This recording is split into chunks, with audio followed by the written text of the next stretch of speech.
other different types of dementia, and depending upon where the difficulties lie, that in the illness determines the course of treatment. Yes, you can. All you have to do is want to do it. Yes. Want to be it. When you set your mind to it, and this is who you are, and the grown men. We have the youth that we need to mentor, and we need to inspire, and we need to motivate. But I know, as a recent conversation between you and I, that you're also in the business of motivating grown men. Through that, I'm supposed to see God in it at every turn. So me going to the Sea of Galilee was to remind me of that, to refresh myself of that. It is all under control, that He does have it. It's just as clear as that fresh water that I saw.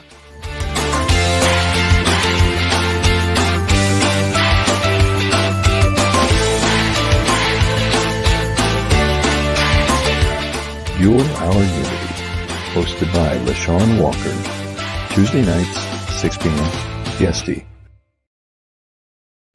Welcome, everyone, to Your Our Unity, a show that wishes to spread a spirit of peace and the love in the world, one conversation at a time. We want to encourage you to make peace of mind a priority. With life and the state of the world today, it is imperative that we find balance within our mind, body, and spirit. I am your host, LeShawn Walker. I'd like to welcome you in. Please like, share, and follow. Call a friend, text a friend. Let everyone know that we're on right now, because it's going to be an amazing show. I hope you guys had a wonderful start to the week. It was very busy for me, as always. You know, I have long, beautiful weekends, and this week I did start off pretty busy. And I hope that you guys also enjoyed the beautiful weather that we had before the storms are about to hit us. But there's some beautiful stuff going on in the world, and I hope that you're taking advantage of it. You know, as I mentioned about peace of mind being a priority, I hope that you're not having any challenges, you know, maintaining that state of tranquility and serenity. Today, I actually was challenged with it. And I know you're kind of shocked, because I am a ray of sunshine all the time. But today, something did try, an incident, a situation did try to disturb my peace. And the operative word is try, because I didn't allow it to do it. I literally took a moment, I took a breath. I decided that I was just going to have faith that God was going to work it out. But more importantly, I just sat in that belief and that faith in a moment. I didn't try to control anything. I didn't get stressed out.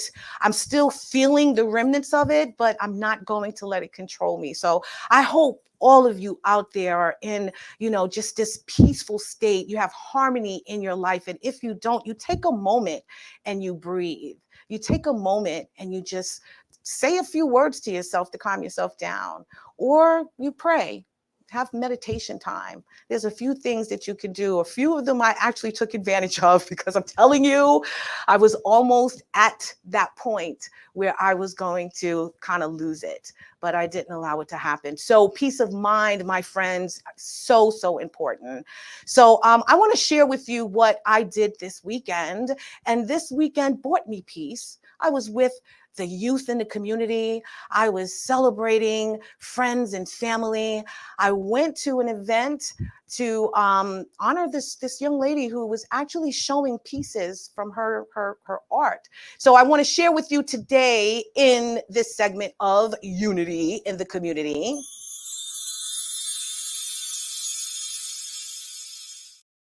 What I did Saturday. Okay, so last week, if you remember, I told you about this young lady that I met when I was singing I was waiting online to check out. And she asked me a question about a situation that she had just recently experienced. And she wanted to know my advice or what I thought about how she handled it, because she did not want the situation to take her out of her element. So this young lady actually also shared with me that she was having an art show, an art of collages avant-garde collages, and her name is Mary E. Jones. It was at the Uniondale Library, and she had some beautiful, beautiful pieces. Apparently, she's been through a few things in her life, and creating these pieces brought a sense of calm and a sense of peace to her. Also, it just allowed her to express her creativity, and I thought it was truly, truly amazing. She had some beautiful photos and collages that she created that meant something to her, powerful collages about love and about loving yourself and about the change that we need in this world, about standing up for who you are, but more importantly, standing in who you are. She is a wonderful, wonderful young lady, and I'm so glad that I had the opportunity to meet her. The pieces that she had and the pieces that she shared were for her own personal collection. They were not on sale, but she felt so good and honored, to share them with the community, and I'm so glad that I was able to be a part of it. And then later, like really about an hour or so later, I had the opportunity to participate in the Queen Bee Generational Youth Expo. These youth were out there just highlighting, showcasing, and selling their creations, their art. They were showcasing their designs, and more importantly, they were there in the community being supported. It was a huge, huge event. A lot of people came out. They were selling cupcakes and jewelry and self-care products and handmade products. I was so impressed with the talent that these young adults had. It was so exciting to be around so many creatives, especially in this moment that, the world is in the state that it's in, and we're trying to figure out better paths for our youth.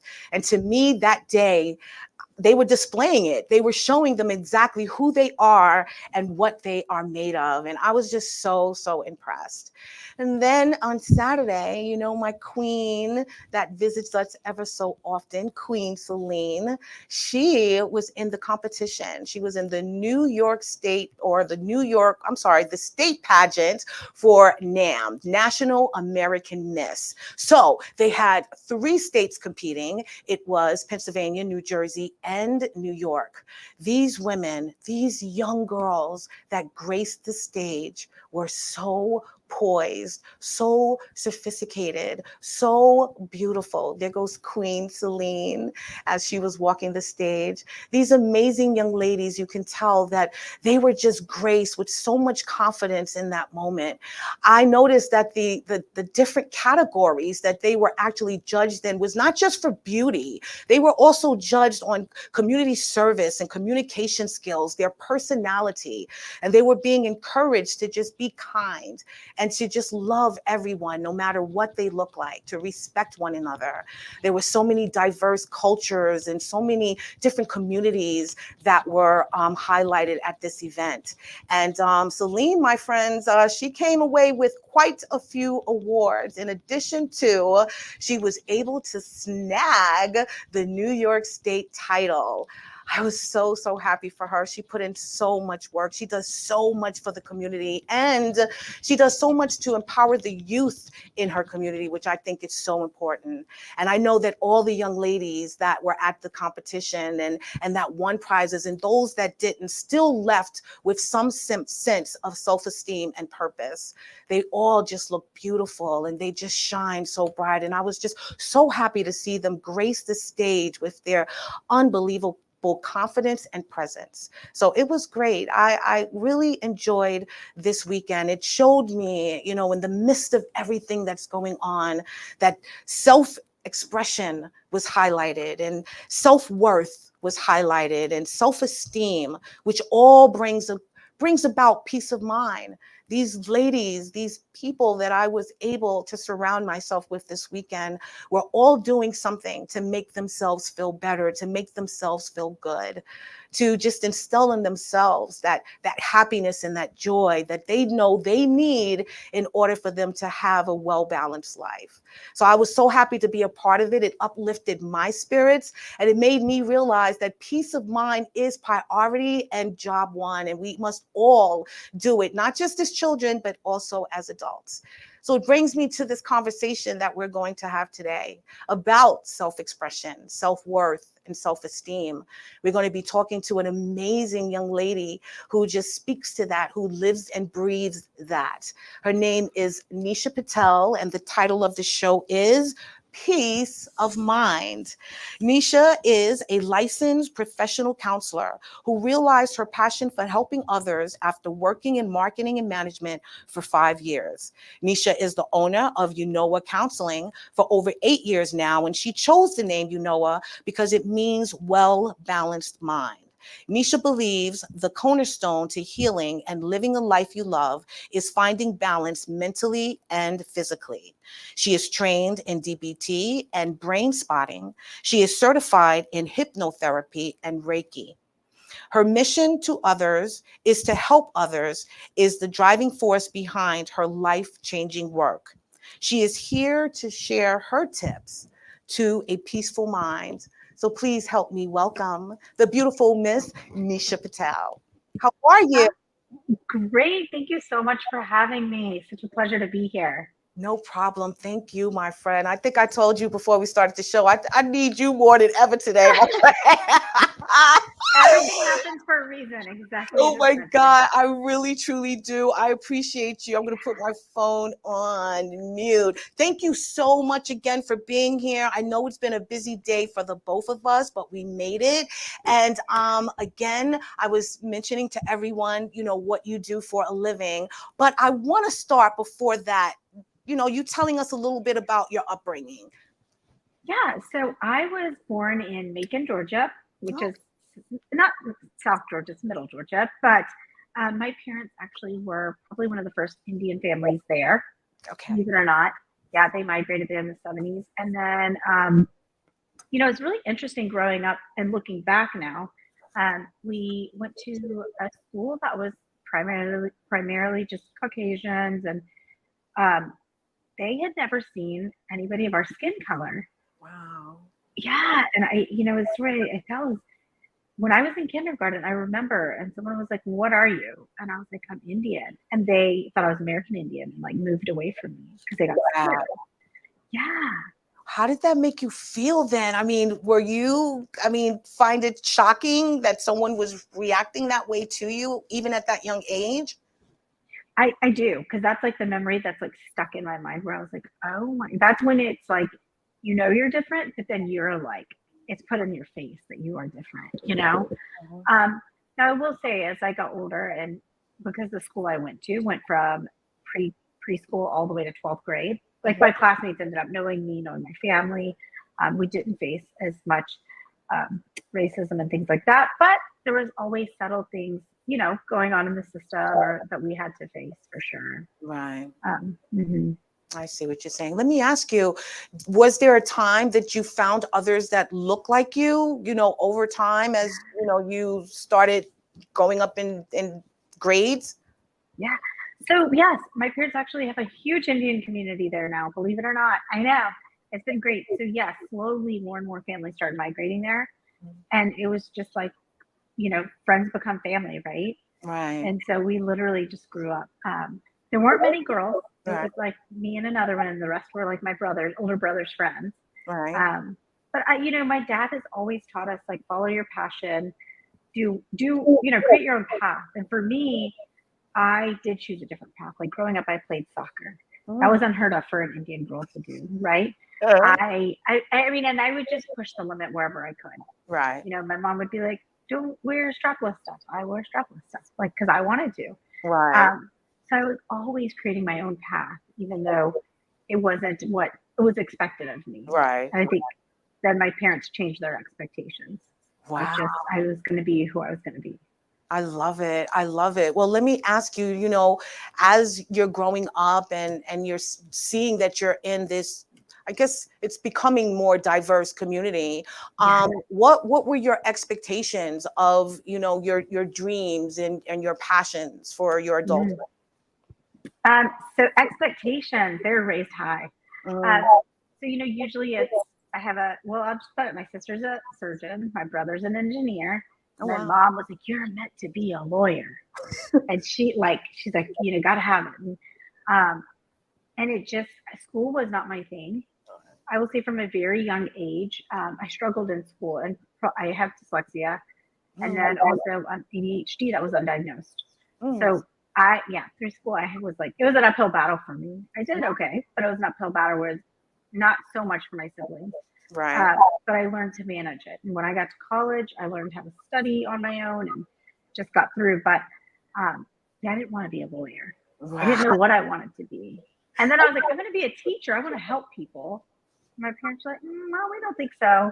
So they're like, do business school. And so that's what I ended up doing. That was like our middle ground. I fell in love with marketing. Yeah, that's what I was going to say. You fell in love with marketing, or how did you fall in love with marketing? You know what? It's interesting. So my freshman year, it was my second semester, and you have to, register for classes. And something happened with my registration, and I didn't get into any classes. And so I went to my advisor, and I was like, oh, what are we going to do? And so she ended up putting me in 2 sophomore classes. She put me in intro to management and intro to marketing. Right. I took both of those classes, and they clicked. Oh. They just clicked for me. And I was like, oh, I'm like going to be good at this. Wow. And I think it was, for marketing, I think it's that left brain creativity that I have, right? Understanding people, how they think, getting inside the mind, right. What motivates us as individuals. Really, at that point in my life and maturity was, what served me, and I believe my career best. Wow. Did you realize even at a young age that you kind of honed those type of skills, like being kind of very intuitive to really? Okay. I from a young age, I did it. But if I look back, I will tell you, I was telling the story. So I used to be really scared when I was a kid, like scared. My sister was like, what is wrong with you? Like, what are you so afraid of? And I was like, she's like monsters? And I was like, no, not monsters. And I was like, bad people. And she's like, that is weird. Wow. But that's what I said. And I literally sometimes, if we were somewhere, I'd be fine. But if we were in a different location, I wouldn't know why. I'd just be like, I gotta go. We gotta go. Wow. That's interesting. That's very, very interesting. Did you ever, try to figure out, diagnose yourself and figure out like why you felt that way? I'm sure you no longer feel, have those type of fears and stuff when you're in different environments. Okay. No, I think it's just a sense of danger and safety and energy around. Yeah. Because even as an adult now, I mean, I could walk down a dark alley and feel safe, and then I could go walk to another one and be like, heck no, we're not going down there.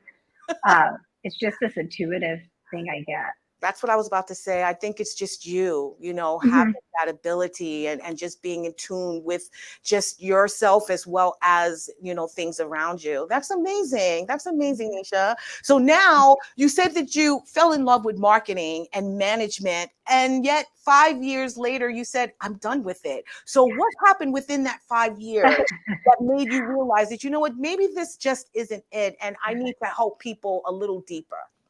Yeah. A lot of maturing in therapy, of course, myself.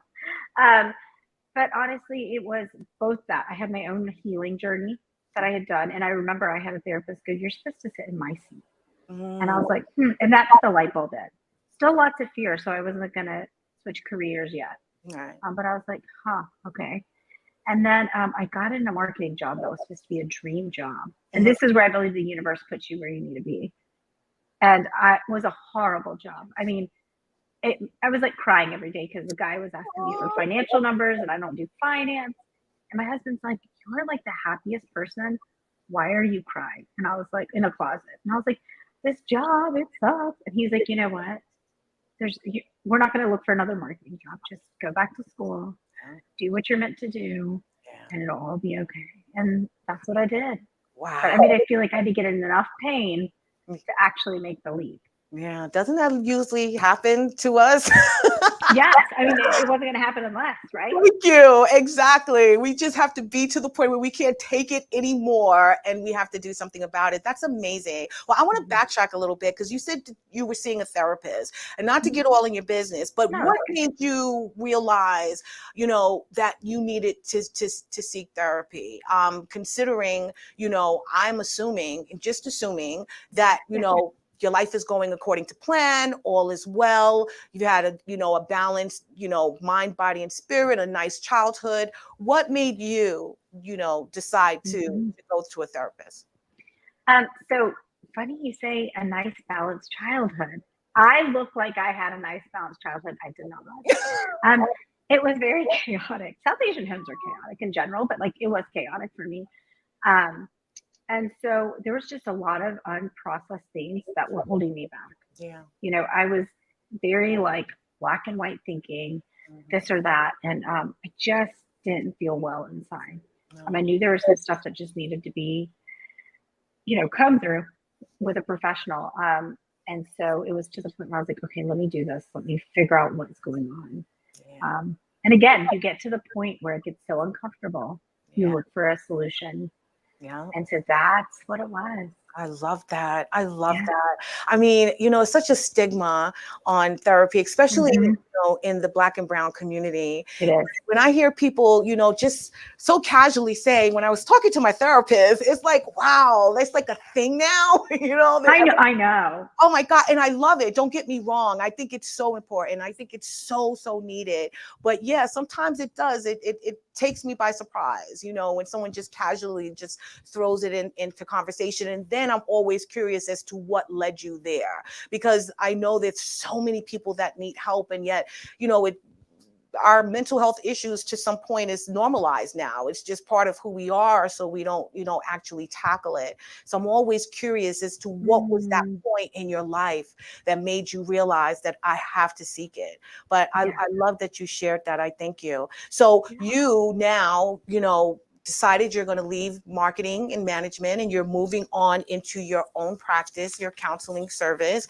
I understand that you are an expert in DPT and hypnotherapy, cognitive behavior hypotherapy. I want to know if you could share with me, what exactly is DPT? Yeah. So DBT stands for dialectical behavior therapy. So it falls under the umbrella with CBT. And what it is it was a therapy created for clients that have more severe mental health disorders, such as borderline personality disorder, bipolar, as well as like addiction, anxiety, and depression. Okay. And I love it because it's very methodical. It's evidence-based. Okay.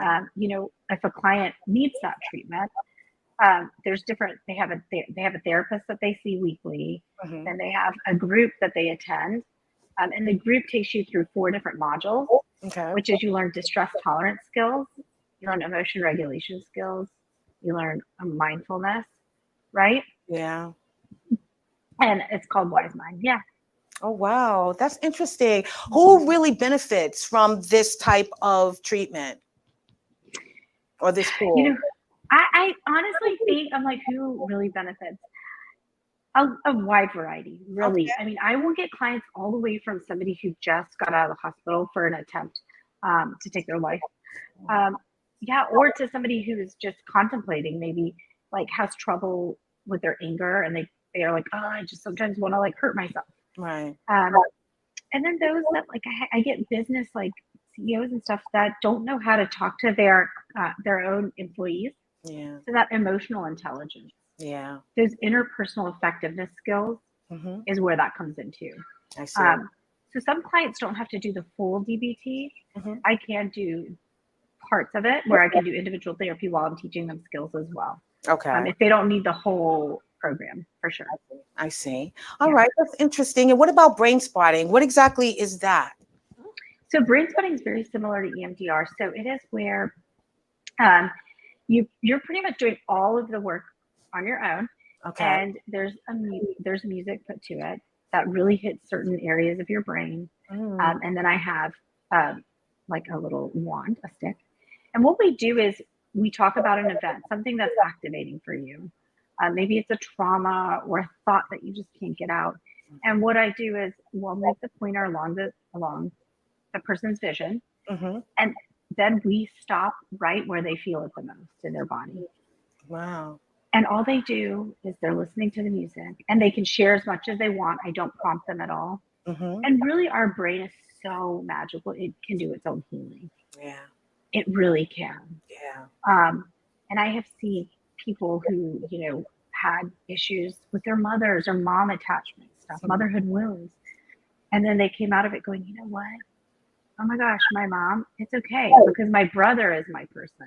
Right. Actually, like that's the person I should lean on. Like that's my best friend. Like, Right. and just different types of things that can come about it. But it's the brain doing its own healing and processing.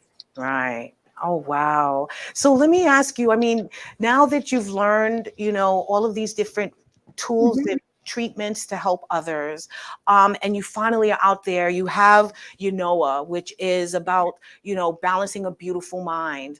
Tell me, how did you feel when, you have your clients now, you're now out there actually doing what you love? How did that make you feel? Oh my gosh, on top of the world. Like, I don't think a lot of people get to do their work, like their purpose and their work align. Right. I don't take that for granted. I am blessed beyond blessed that my work and my life purpose align together. Yeah. This past year, it's just come to me that it's like, I want to help more people. How do I do that? And at first I was going to like pivot what I do and remarket myself. And I was like, wait, I don't need to do that. It's still, I'm one person. Right. And so that's when the workshops, the public speaking engagements, and things of that nature came on because I wanted to be able to reach and help more people than just those that come in my office. Yeah, I love that. How did you come up with the name? I love what it means and, how it's supposed to help, but how did you come up with it? Oh, lots of Googling. I mean, Google's on Google, like nights and nights and nights, it's tough. And then you narrow it down and then I sat with it. I really did. I'm big on prayer and sitting with my higher power and just going, okay, what? And I just played with a few names until one sat. And I just love the meaning of it. Yeah. Because I really do feel like when we're balanced on the inside, we can just take on the biggest things with more ease. It doesn't have to feel like an uphill battle all the time. Yeah. When you're in alignment, I believe. Yeah, no, I agree. I totally agree. Tell me about that, trying to find that balance and how important it is. I know, your clients are dealing with so many different things and different issues, and it's not just easy snap of a finger, go and meditate and go journal. And I know it's a lot more involved, but, just for a person struggling with stress in life and just problems, what would you suggest and how should that path be? Such a great question. It depends, right? I always say every person has unique needs, but if I had to give some general like guidelines or just pieces of advice, I would say number one, don't go at it alone. Pick a person, even if it's one person. Just pick somebody that's part of your tribe that you can talk to. The good days, the bad days, the days, right? Self-help, it's, a lot of people say self-help is like, it's not healing alone. It's just you yourself have to help yourself. Yeah. Right. And so just remembering that and finding what works for you. Stay curious. So for example, I'll use myself, right? So for me, I have an hour before like the rest of my family wakes up that I do some walking or running, and then I do some writing and journaling, or I'll do meditating. But then that changes. Yeah. Like I'll do it for a little bit and I'm like, I don't feel so balanced. Okay, well maybe I take out walking and I'm gonna do some yoga instead. And instead of journaling, I'm just gonna do a meditative practice or pray more. Or practice Reiki. So it's really just picking one or two things to do. And you can always say there's a laundry list, I don't have time. Right. But sneak it into your day. Yes. If you're in the car Yeah. and you get somewhere, sit there for 2 minutes and just count your breath. Yes. That's all it takes to Yes. calm yourself down. Yeah. Or right before you leave, that's it. It's just, if you can just crunch them in. Every time you get up to get water or go to the bathroom, take a breath break. I call it breathing breaks. Yeah. 1 to 2 minutes of just counted breathing does wonders for our nervous system and brain. Yeah, it's hard being mindful sometimes because that's mindful. You have to literally set aside the time, you have to set the mindset, and you have to execute. And that is so hard. But I agree with what you just said. Sometimes you don't feel like doing the same, routine that will take you into that peaceful space. I actually was there a couple of weeks ago, and I actually, shared with my pastor that I don't feel balanced. It's something just feel right, and I kind of feel off. I'm showing up to my day, I'm spreading the ray of sunshine that I am, but I inside feel disconnected. And I was trying different things, different types of activities that I thought would be able to kind of spark that connection. But I honestly think I need to go to Arizona on a retreat or something. That's a story for another subject, another conversation. But I just did a staycation. Literally. Did you? Yeah, I'm from Atlanta, Georgia, and I told my husband, I was like, I'm gonna go do a staycation. He's like, what? I was like, I am gonna go stay in Buckhead by myself with nobody, and I'm not making any plans or nothing. And I just sat in silence. So it was the best thing ever. Wow. So yes, go do it. If you can't get to Arizona, do a mini vacation. Yeah, I think so. And just by myself, like really, and not expecting anything, because I think that's what it is. I don't want a vacation. I don't want to know or think that I'm going to be enjoying anything other than me time, me and God time. So yeah, I think I am going to take advantage of that. But how did you feel after you had your staycation? Oh my gosh, amazing. Like I really felt like rejuvenated. I came back in the house and I was like, I'm ready to tackle one. Because I've got two littles too. Yeah. And so it's hard. It's hard. They're emotional. And then I just felt that I got to reconnect with myself, get aligned, get rested. Right. There was no schedule. I feel like our lives are full of schedules. Yes.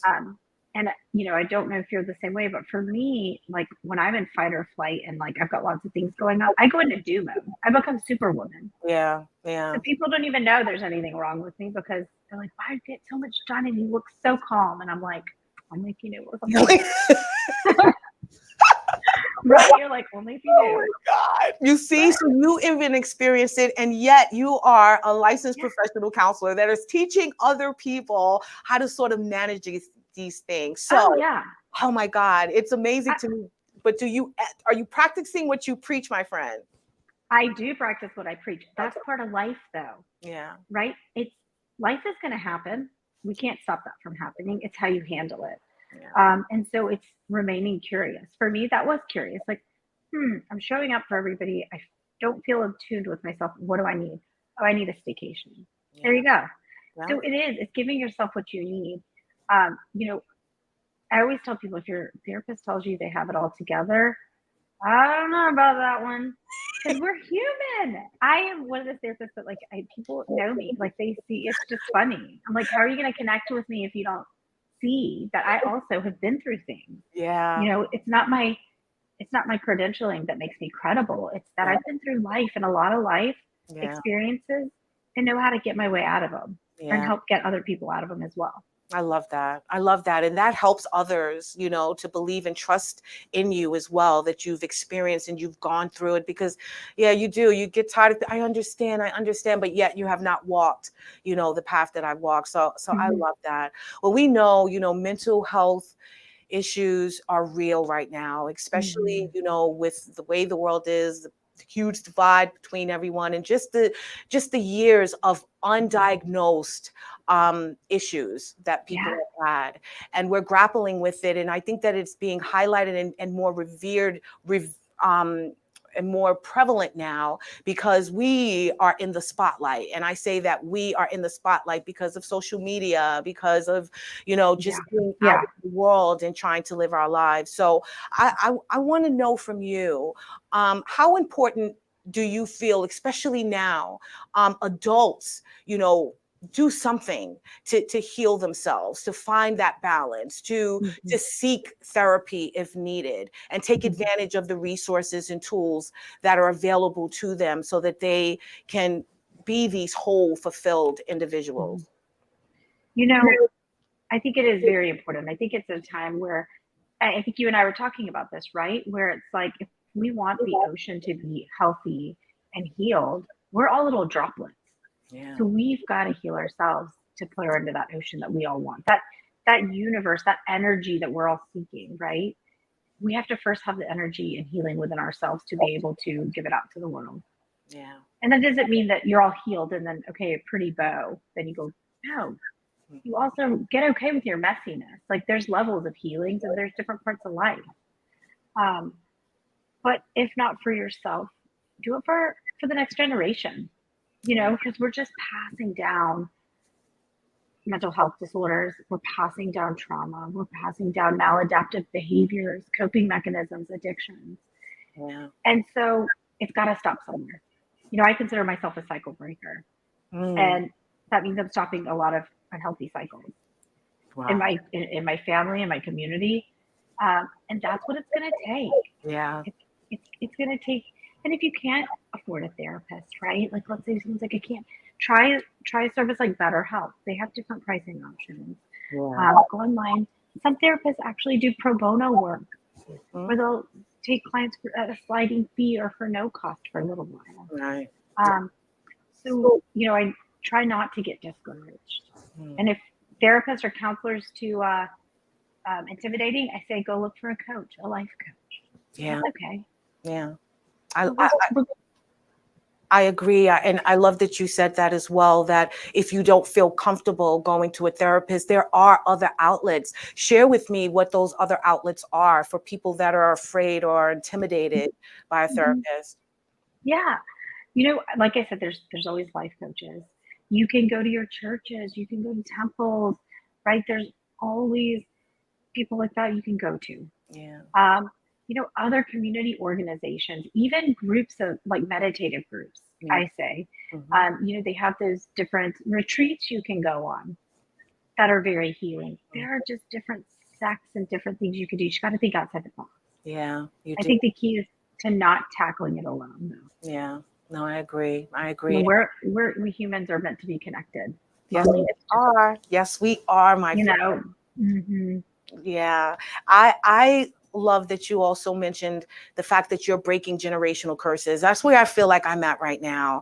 I am at war with whatever, was holding back my family line, my lineage, my ancestry from being, the best that they can be, from being whole and from being healed. And I just want to make sure that my daughter and the generations after her will be just whole, complete people, and also people that have dealt with whatever issues that they've been holding on to, or dealt with whatever traumas that they've been holding on to, because I think that's a lot of it as well.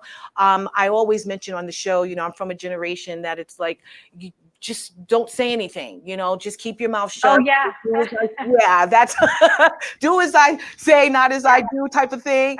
And so we weren't able to share a lot. And it's really, really unfortunate, because I feel that if we were able to share, we would realize that we have so many of the same concerns and so many things in common with the way that we feel. And, going to therapy, I think, is very, very helpful. What I've been trying to do is actually tackle the issues within my family, actually having these discussions with my mother and my brother and my daughter, and, you sharing with me what's on your mind and what's, what you're grappling with, what's holding you back, what's, creating, this sense of maybe uneasiness in your spirit. I want to know these things. You can go to a therapist, yes, but you want to also make yourself available, as you mentioned earlier in the show, to the friends and family members in your life, so that you can get the help that you need as well. But it is so important that we break these family curses that a lot of us have and share. It's really, really something that we can do if we just take control of it. So now, helping these individuals, and we know that there's so many people and, in the US that are dealing with mental health issues. We have adults, 20%, 6% from 6 to 17-year-olds, experience mental health disorders. I want to know, what do you think we need to be teaching our children right now about the importance of mental health awareness, and also, seeking that help, even if they can't share it with the counselor at school, but share it somewhere, within their friend group, or maybe, a trusted adult. Mm-hmm. Mm-hmm. Yeah, a lot of times at schools have counselors, but I think the fear of a lot of young adults can be, if I share too much, then the school is gonna, report it to my parents. Then I have to do a psych eval. Then they might take me to the hospital. I mean, there's just so much. Oh, wow. Just saying one thing. Yeah, I mean, and I get it why they're so careful, because so many, children are unfortunately taking their lives at such a young age. So they take it all seriously. But really, I think for us adults is opening that conversation. Yeah. Right? For me and my daughters, like when I get frustrated, I say I'm angry. I said something 5 times, you didn't listen. Instead of just trying to be perfect like mom, and keep tight-lipped and then send them to the room. Like, no, like I'm a human. Yeah. You hurt my feelings. Yeah. Teaching them how to have that language, I think, that emotional intelligence, the language behind it. Yeah. And then also letting them know that things that probably you didn't have, I didn't have, right? The amount of TV devices and all of that. It's not just going, well, you can't have that. Yeah. Tell them why, teach them why. And if you don't know why, go on YouTube. There's so many videos that you can find within 10 to 15 minutes that show you what it does to your brain. Wow. It'll make you think twice, right? Mm-hmm. And so we're also overstimulating a lot of our children, unfortunately, or they're have these rigorous like school activities and just homework and stuff, and they're not getting enough sleep, which then leads to like depression. Yeah. Believe it or not, their brains need 10 to 14 hours of sleep a night to grow properly. Yeah. So it's, it's almost like we've got to step out of that rat race. Yeah. Yeah. And be okay with it. Be okay with a mediocre child. Yeah. As long as they're happy. I mean, at least That's right. They'll be successful adults.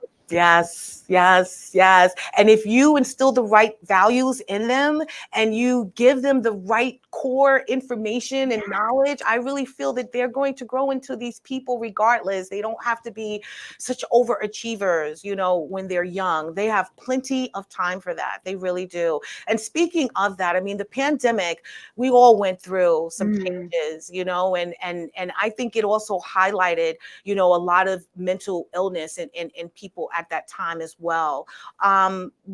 How do you think your practice has changed since, we've come out of the pandemic?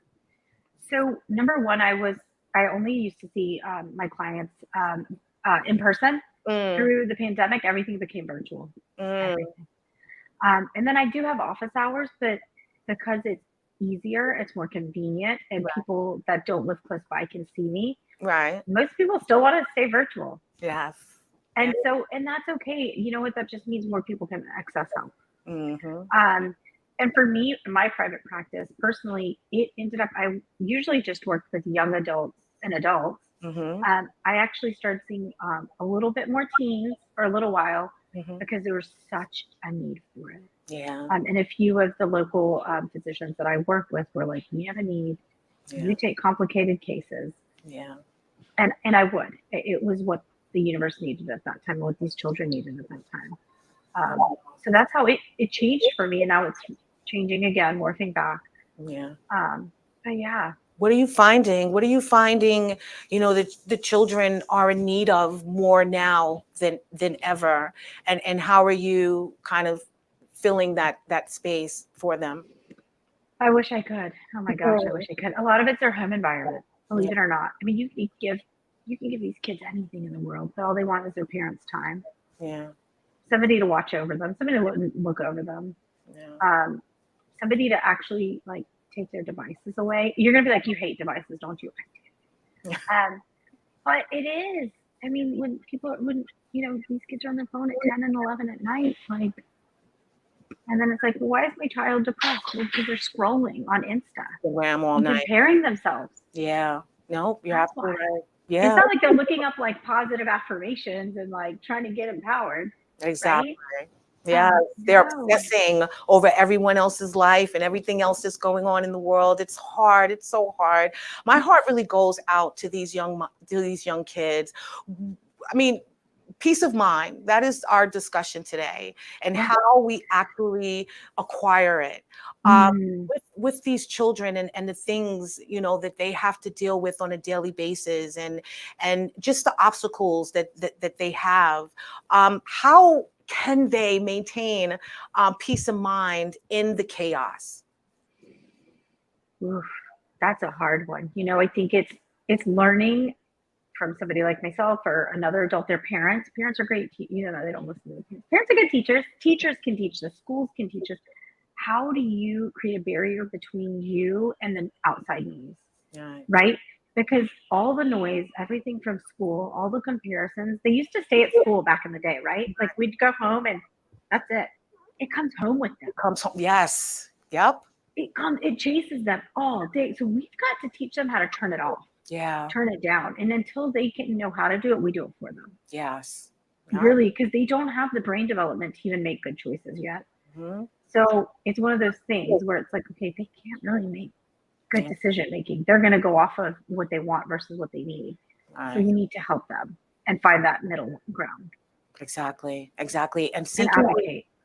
I agree. What kind of signs would you say one would see, or we should observe, Mm, you know, so that we know that we do need to seek someone like you, or Yeah. seek life coaching?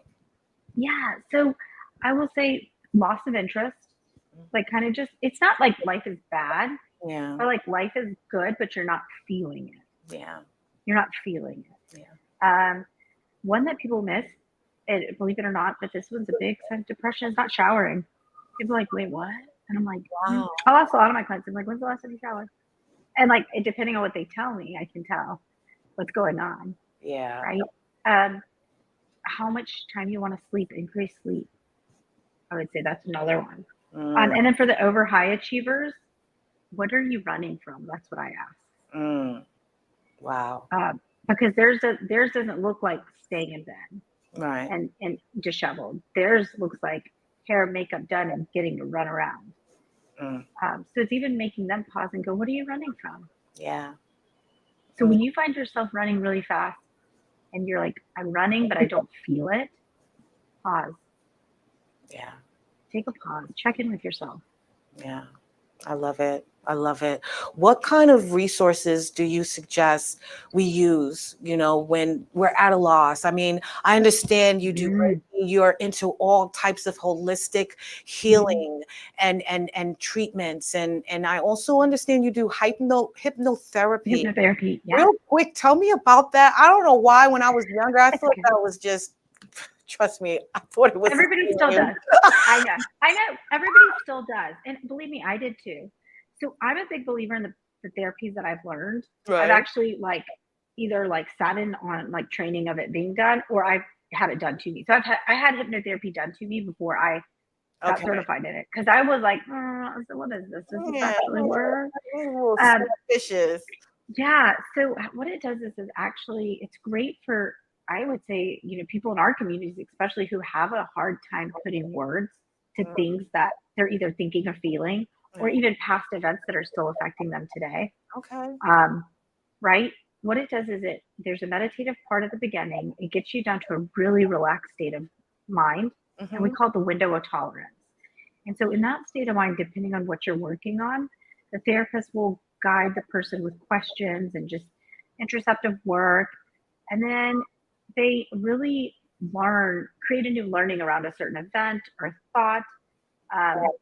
And then what happens is the therapist will record the new learning with positive affirmations and all of that.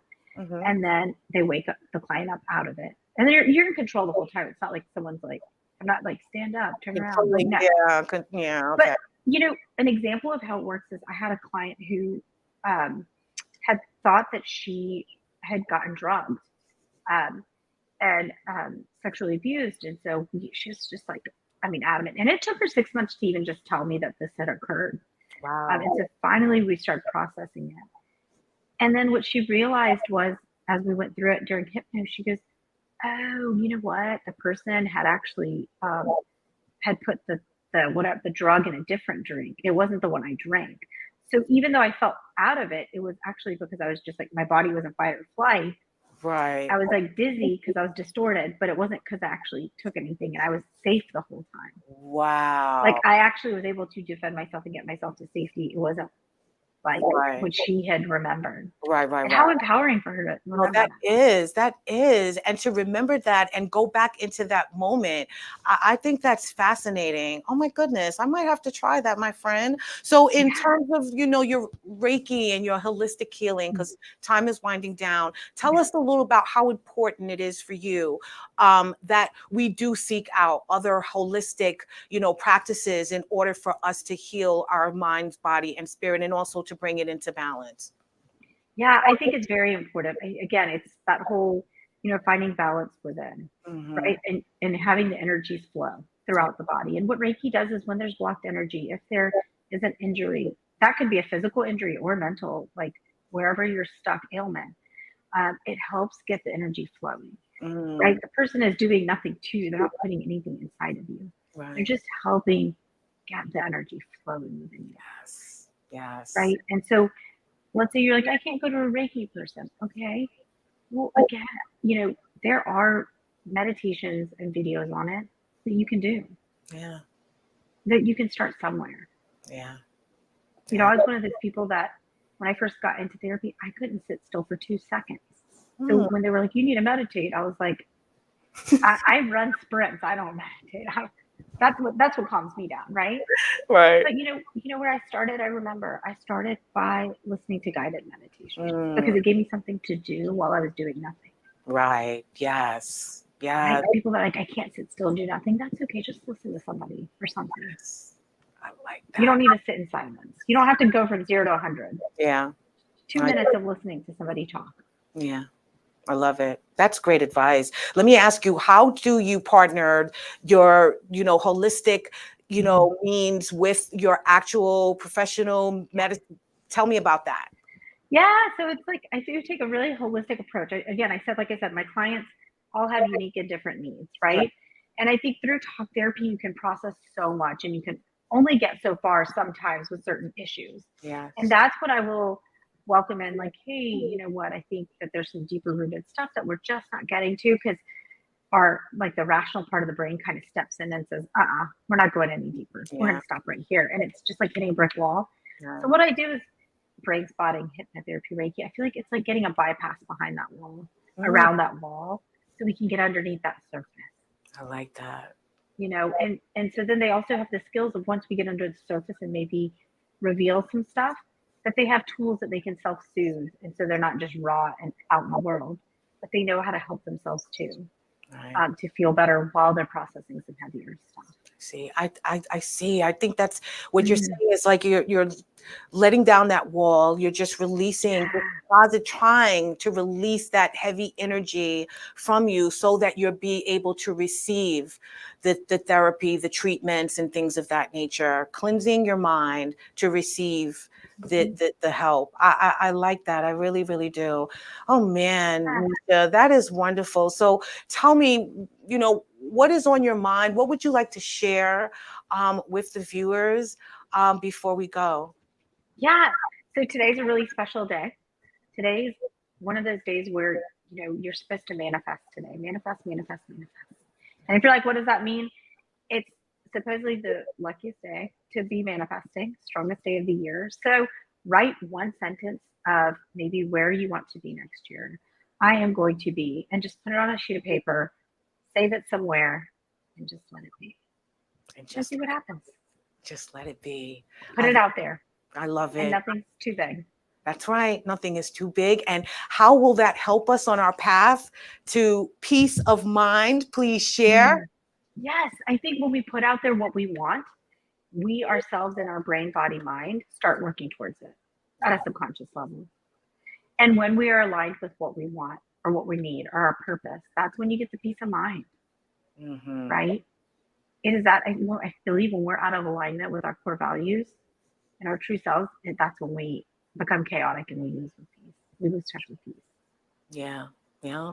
That is so very true, my friend. I really strongly, strongly believe that when we are out of our just normal character and our element and just not feeling ourselves, we're allowing the chaos to take over.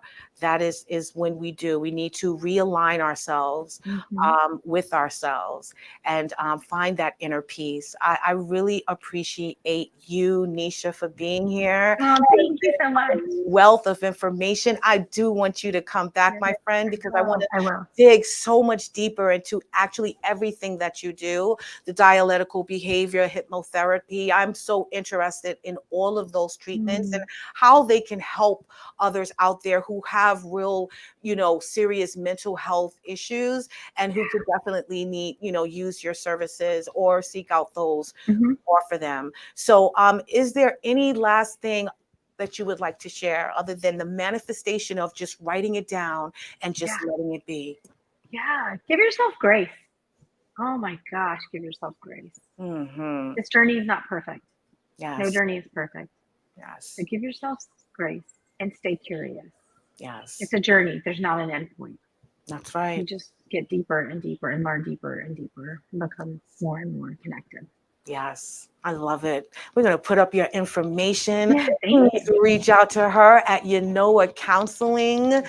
What is that? GA.com. Yep. And you can reach her on Instagram as well. Nisha, thank you so much for everything. Thank you I so feel much. so much peaceful now, my friend. You're a nice, Great. calming spirit. It really helped me because today it was a challenge. It really, really was. That makes my heart smile so big. Thank you. Again, purpose served today.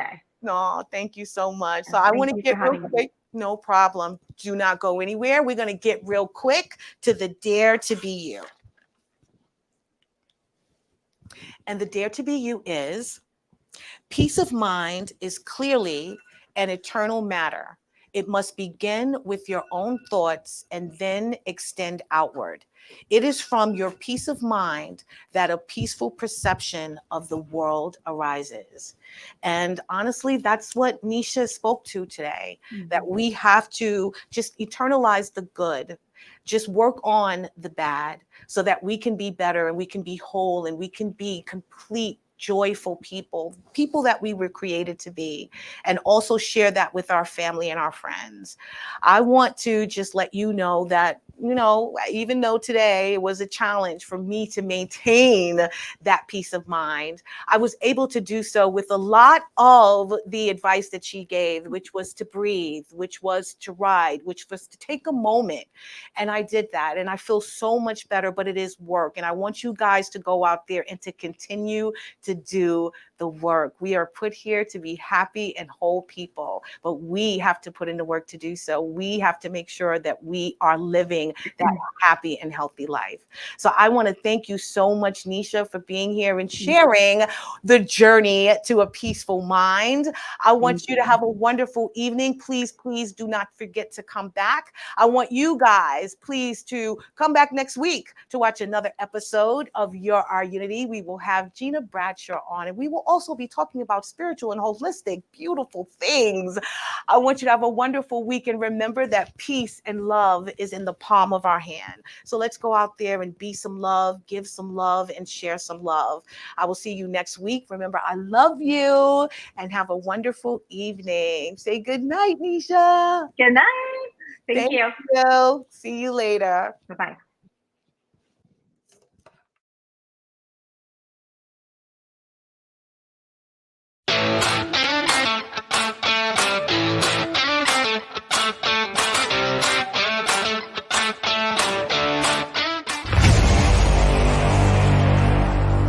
Strong Island Entertainment.